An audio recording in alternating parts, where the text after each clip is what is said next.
Now coming to the ossification of maxilla. Maxilla ossifies in membrane.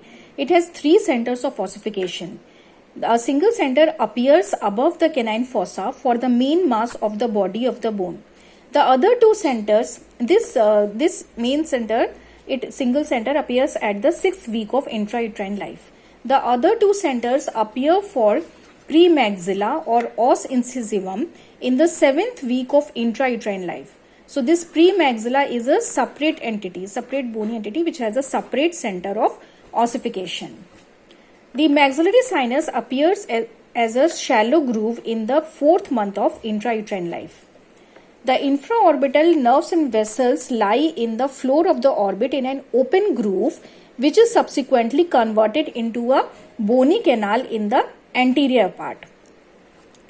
So this is the ossification, something about the applied importance. This maxillary hiatus leads into the maxillary sinus whose walls are very thin and it corresponds to the orbital, anterior, infratemporal and alveolar surfaces or aspects of the body of the bone.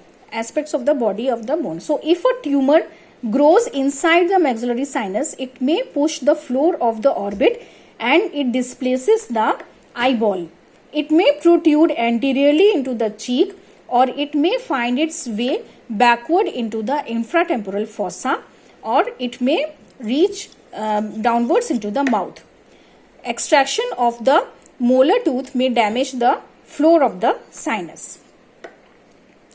Now at birth, the transverse and the anteroposterior diameter of the maxilla are greater than the vertical diameter.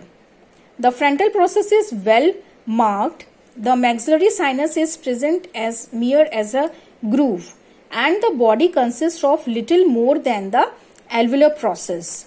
Means this socket of the tooth reach almost up to this floor of the orbit. As the age advances, the vertical diameter is increased by the growth of the alveolar process and increase in the size of the sinus. In old age, the teeth are lost and the alveolar process is absorbed. So somewhat it is reverts back to the infantile condition. So this tooth are lost and the height is also diminished in size.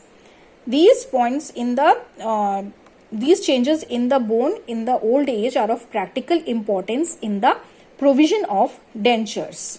So this was all about maxilla. Thank you.